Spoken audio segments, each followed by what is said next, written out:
Everyone, कैसे हो आप सब। स्वागत है आपका अपने चैनल टीचिंग विद बानी में। फ्रेंड, जैसा कि आपको पता है रोज़ शाम 8 बजे हमारे चैनल पर हिंदी की क्लास होती है। उसके अकॉर्डिंग हम अपनी आज की क्लास को स्टार्ट करेंगे।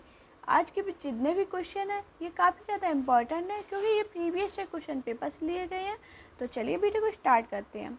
हमारा पहला क्वेश्चन है, बैताल पचीसी के रचनाकार कौन है। ये मोस्ट इम्पॉर्टेंट क्वेश्चन है। काफ़ी बार मैंने अपने मॉक टेस्ट में भी आपको ये क्वेश्चन कराया है और कम्युनिटी पोस्ट में भी। तो आपको याद रखना, जो बैताल पचीसी के रचनाकार है वो है सूरती मिश्र। हमारा अगला और इम्पोर्टेंट क्वेश्चन, बैर क्रोध का आचार्य मुरब्बा है, इस पंक्ति के रचयिता कौन है।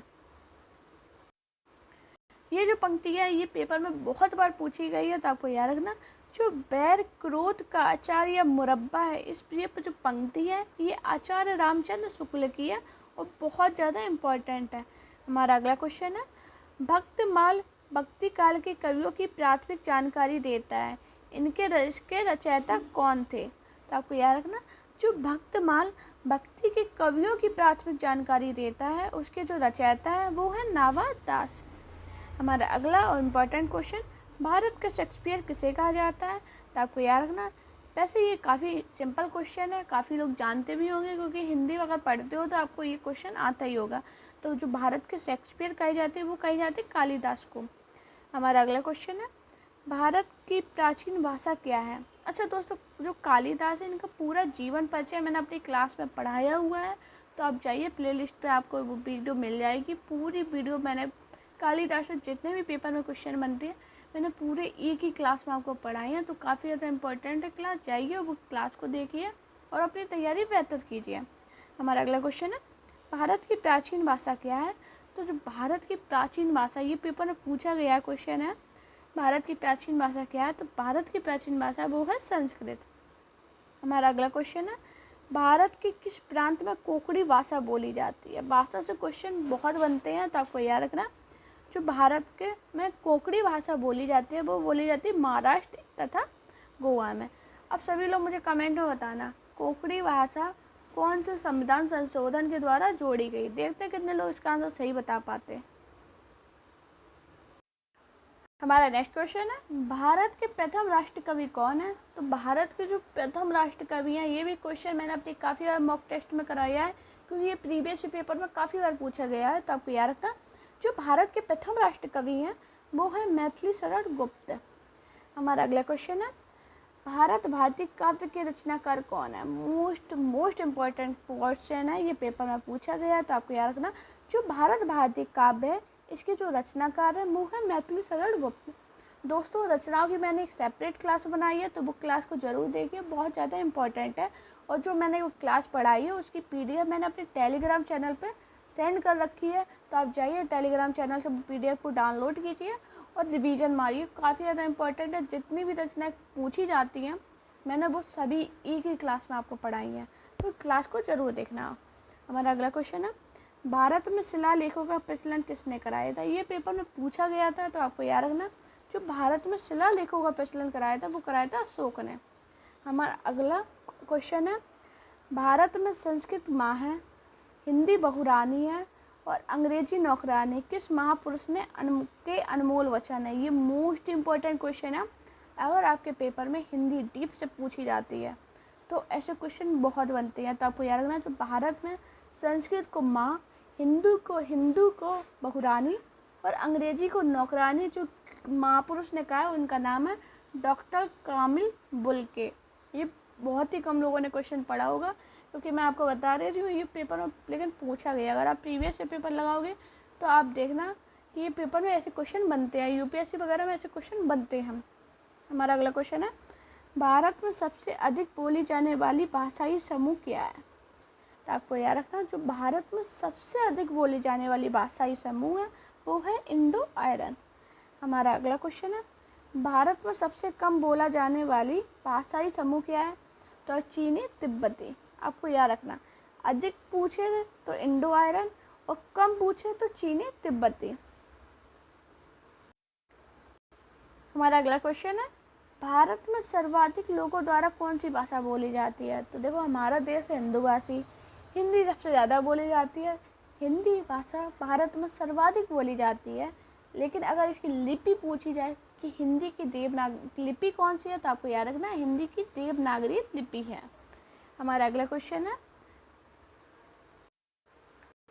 भारतीय भाषा को कितने प्रमुख वर्गों में बांटा गया है, तो आपको याद रखना जो भारतीय भाषा है इन्हें 4 प्रमुख भागों में बांटा गया है। हमारा अगला क्वेश्चन है, भारतीय भाषा में कौन सी भाषा द्रविड़ भाषा की उत्पत्ति नहीं है, तो आपको याद रखना जो द्रविड़ भाषा की उत्पत्ति नहीं है तो वो है मराठी। मराठी ये द्रविड़ भाषा की उत्पत्ति नहीं है। मुझे कमेंट में बताना ये किसकी उत्पत्ति है। हमारा अगला क्वेश्चन है, भारतीय संविधान में ही निधि को क्या कहा जाता है, ही निधि को, तो आप याद रखना भारतीय संविधान में जो ही निधि को कहा जाता है वो कहा जाता है राज्य भाषा। हमारा अगला और इम्पोर्टेंट क्वेश्चन, भारतेंदुकृत भारत दुर्दशा किस साहित्य रूप का हिस्सा है, तो आपको याद रखना जो भारतेंदुकृत भारत दुर्दशा है ये नाटक साहित्य का हिस्सा है। हमारा अगला क्वेश्चन है, भारत के संबंध में भाषा के संबंध में हिंदी शब्द का प्रयोग सर्वप्रथम किसने किया था, ये इम्पोर्टेंट क्वेश्चन है। ये बनता है हिस्ट्री में भी बनता है और हिंदी में भी बनता है, तो आपको याद रखना भाषा के संबंध में हिंदी शब्द का जो सर्वप्रथम प्रयोग किया था वो किया था अमीर खुसरो ने।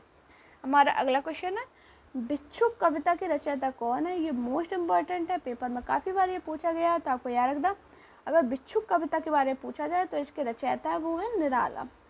फ्रेंड, अगर आपको मेरी वीडियो पसंद आए तो वीडियो को लाइक कीजिए, चैनल को सब्सक्राइब कीजिए और अपने दोस्तों के साथ वीडियो को शेयर कीजिए। साथ में सभी लोग ये जरूर बताना कि आपको मेरी क्लास कैसी लगी। प्लीज़ आप सभी से रिक्वेस्ट करूँगी कमेंट किया कीजिए। आप लोग कोई कमेंट नहीं करते हो तो मुझे समझ में नहीं आता मैं आपके लिए क्या क्लास लाऊँ, समझ में नहीं आता है। मैं अपने हिसाब से लाती हूँ। अगर आप लोग कमेंट करो कि मैम इस सब्जेक्ट की ऐसे तैयारी कराइए, इस टॉपिक पर क्लास लाइए, तो मैं उस टॉपिक पर लाऊँ, लेकिन आप लोग कमेंट नहीं करते तो मैं अपने हिसाब से लाती हूँ। तो प्लीज़ आपसे रिक्वेस्ट करूँगी सभी लोग कमेंट किया कीजिए। हमारा नेक्स्ट क्वेश्चन है, भूषण का कौन सा लक्षण ग्रंथ है, ये इंपॉर्टेंट है। ये मैंने काफ़ी बार अपने मॉक टेस्ट में भी कराया है, तो आपको याद रखना जो लक्षण ग्रंथ है वो शिवराज भूषण है और ये पेपर में पूछा गया है। और भूषण की भी मैंने एक स्पेशल पर्सनली क्लास बनाए रखी है। आप जाइए चैनल पे, फ्री आपको मिलेगी, प्लेलिस्ट में डली हुई है, जाइए। अभी थोड़ी दिन पहले कराई थी, 10-15 दिन पहले, तो जाइए उस क्लास को देखिए, पूरी क्लास को, काफ़ी ज़्यादा इम्पॉर्टेंट है। हमारा अगला क्वेश्चन है, भूषण किस रस के कवि है, तो आपको याद रखना जो भूषण है ये वीर रस के कवि है। ये पेपर में पूछा गया क्वेश्चन है। भूषण की कविता का प्रधान स्वर क्या है, ये बहुत इम्पोर्टेंट क्वेश्चन है, काफ़ी बार ये पूछा गया कि भूषण की कविता का प्रधान स्वर क्या है, तो आपको याद रखना प्रशस्ति परक। हमारा अगला क्वेश्चन है, मंदिर बनाने की कला का जन्म किस काल में हुआ था, तो आपको याद रखना ये गुप्त काल में हुआ था। हमारा नेक्स्ट क्वेश्चन है, मजदूरी और प्रेम निबंध के रचनाकार कौन है, ये मोस्ट इंपॉर्टेंट क्वेश्चन है, पेपर में ये 3 से 4 बार रिपीट हुआ है, तो आपको याद रखना मजदूरी और प्रेम निबंध के रचनाकार है वो है सरदार पूर्ण सिंह। अगर मैं आपसे ये कहती हूँ रिपीट हुआ है तो यानी मैंने प्रीवियस पेपर में जब मैं देख लेती हूँ कि हाँ ये क्वेश्चन रिपीट होते हैं तभी मैं आपको बताती हूँ। इम्पॉर्टेंट तो हर एक क्वेश्चन होता है, जब तक एग्जाम नहीं हो रहा सारे क्वेश्चन इम्पॉर्टेंट होती है, सभी को इम्पॉर्टेंट लगते भी हैं। लेकिन जब हम लोग एक बार रिवीजन करने के बाद दोबारा पढ़ते हैं तो हमें समझ में आते हैं पेपर में कौन से लेजर किस टाइप के आते हैं, तो उसी को देख के मैं आपको बताती हूँ कि ये इम्पॉर्टेंट है, अपने नोट्स में लिखो। इसलिए बता देती हूँ अपने नोट्स में लिखो, क्योंकि क्या होता जब आपका एग्ज़ाम आ जाएगा तो आपको नहीं पता कि मेरे कब एग्ज़ाम है, लेकिन अगर हम अपनी अभी से तैयारी करें, अपने नोट्स अभी से प्रिपेयर कर लेना तो एग्ज़ाम के टाइम पे बहुत फ़ायदा करते हैं। तो आप अपने नोट्स ज़रूर बनाइए। बाकी अब मैं आपकी पूरी तैयारी करवाती हूँ, अपने नोट्स में लिखना आपका काम है, पढ़ना आपका काम है। हमारा नेक्स्ट क्वेश्चन है, मध्य प्रदेश के किस ज़िले में देश का प्रथम हिंदी साक्षर जिला घोषित किया गया। अब ये जो क्वेश्चन है ये करंट अफेयर का भी है, ये जीके का भी है और ये हिंदी का भी है, क्योंकि क्या है हिंदी साक्षर जिला घोषित किया गया। तो देखो जो मध्य प्रदेश का जो नरसिंहपुर जिला था उसे हिंदी साक्षर जिला घोषित किया गया, और ये जी का भी करंट अफेयर का भी क्वेश्चन बना और हिंदी का भी बना, तो ये है ना इम्पोर्टेंट, ऐसे क्वेश्चन पेपर में बनते हैं। हमारा अगला क्वेश्चन है, मनुष्य के आचरण के प्रवर्तक भाव और मनोविकार ही होते हैं, बुद्धि नहीं, ये कथन किसका है, तो आपको याद रखना ये जो कथन है ये आचार्य रामचंद्र शुक्ल का है। मनुष्य भव्यता का विपरीतार्थक क्या होगा? तो क्या होगा? भव्यता। हमारा अगला और मोस्ट इम्पोर्टेंट क्वेश्चन, मनुष्यता की सामान्य भावना के आगे करके निम्न श्रेणी की जनता में आत्मगौरव का भाव जगाने वाले श्रेष्ठ कवि कौन थे? तो आपको याद रखना, जो मनुष्य की सामान्य भावना के आगे उनकी निम्न श्रेणी की आत्मगौरव की भाव जगाने वाले जो श्रेष्ठ कवि थे वो थे कबीर। ये पेपर में पूछा गया क्वेश्चन है।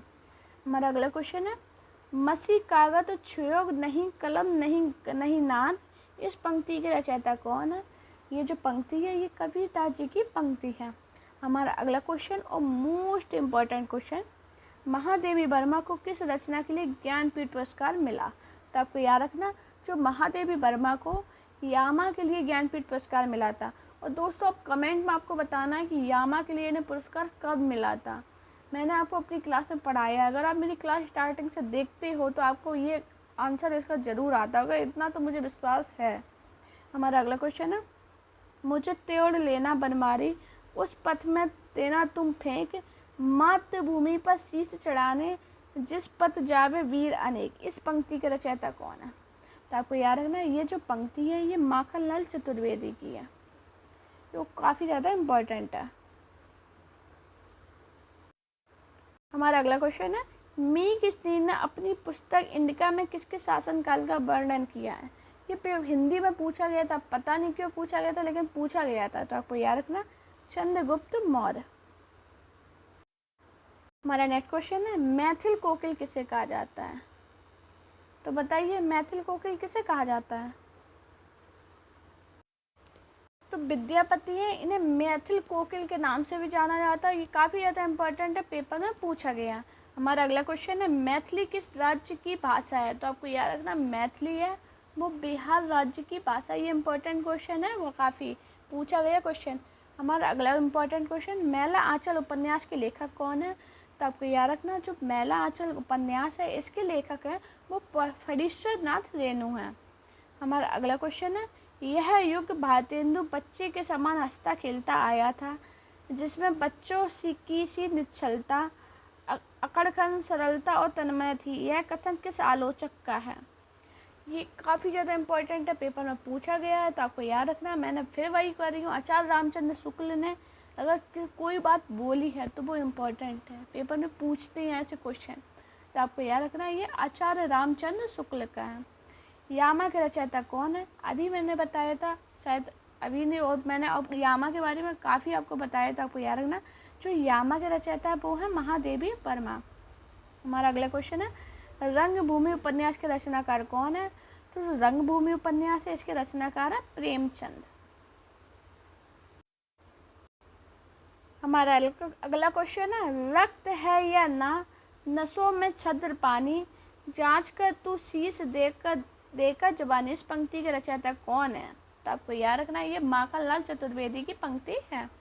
हमारा अगला क्वेश्चन है, रस सीमांत रस सिद्धांत से संबंधित पुस्तक है, इस पुस्तक के लेखक कौन है? तो आपको याद रखना, जो रस सीमांत रस सिद्धांत संबंधित पुस्तक है इसके जो लेखक है वो है आचार्य रामचंद्र शुक्ल। हमारा अगला क्वेश्चन है, रसिक प्रिय के रचयिता कौन है? तो रसिक प्रिय के जो रचयिता है वो है केशव दास। ये पेपर में पूछा गया क्वेश्चन है कि रसिक प्रिय के रचयिता कौन है। रचनाओं से क्वेश्चन काफ़ी बनते हैं, क्योंकि रचनाएं ऐसी होती हैं कि बहुत सारी होती हैं, और एग्जामिनर अब ऐसी क्वेश्चन बनाता है जो ज़्यादा कठिन होते हैं। वो तो चाहते ही नहीं है कि आपका सिलेक्शन हो। अब आपके ऊपर, अगर आपने अच्छे से पढ़ाई कर रखी होगी तो ही आपका सिलेक्शन होगा। हमारा अगला क्वेश्चन है, राग दरबारी उपन्यास का रचयिता कौन है? तो आपको याद रखना, राग दरबारी जो उपन्यास है इसके रचयिता श्रीलाल शुक्ल हैं। हमारा अगला क्वेश्चन है, राज्य भाषा आयोग के अध्यक्ष कौन थे? ये मोस्ट इम्पोर्टेंट क्वेश्चन है, तो आपको याद रखना, जो राज्य भाषा आयोग के अध्यक्ष थे वो थे वीजी खरे। हमारा अगला क्वेश्चन है, रानी केतकी की कहानी किस कहानी की भाषा को क्या कहा जाता है? माफी चाहेंगे, रानी केतकी की कहानी की भाषा को क्या कहा जाता है? तो आपको याद रखना, जो रानी केतकी की कहानी है इनकी जो भाषा है इसको कहा जाता है खड़ी बोली। हमारा अगला और मोस्ट इम्पॉर्टेंट क्वेश्चन, रानी केतकी की कहानी के रचयिता कौन है? तो आपको याद रखना, जो रानी केतकी की कहानी है इसके रचयिता है ईसा अल्लाह खां। हमारा अगला क्वेश्चन है, रामचरितमानस की भाषा क्या है? तो आपको याद रखना जो रामचरितमानस है इसकी भाषा अवधी है। हमारा अगला क्वेश्चन है रामचरितमानस में कितने कांड है? तो कितने हैं? 7। काफ़ी बार मैंने 7 कांडों के बारे में बताया है, तो मुझे कमेंट करना किसे किसे 7 कांड पूरे याद है। हमारा अगला क्वेश्चन है दिव्य सायन का समय मेघ में आसमान में उतर रही है, वह संध्या सुंदरी परी सी धीरे धीरे धीरे। इस पंक्ति के रचनाकार कौन है? तो इसे बताइए। इस पंक्ति के जो रचनाकार है वो है सूर्यकांत त्रिपाठी निराला। फ्रेंड, अगर आपको मेरी वीडियो पसंद आई हो तो वीडियो को लाइक कीजिए, चैनल को सब्सक्राइब कीजिए और अपने दोस्तों के साथ ये वीडियो को शेयर कीजिए। साथ में आप मेरे टेलीग्राम अकाउंट टीचिंग विद वानी और मेरा इंस्टाग्राम अकाउंट वानी शर्मा ऑफिशियल, दोनों पे मुझे फॉलो कीजिए। अपना प्यार और सपोर्ट चैनल पर इसी प्रकार बनाए रखिए। Thank you guys for watching this video.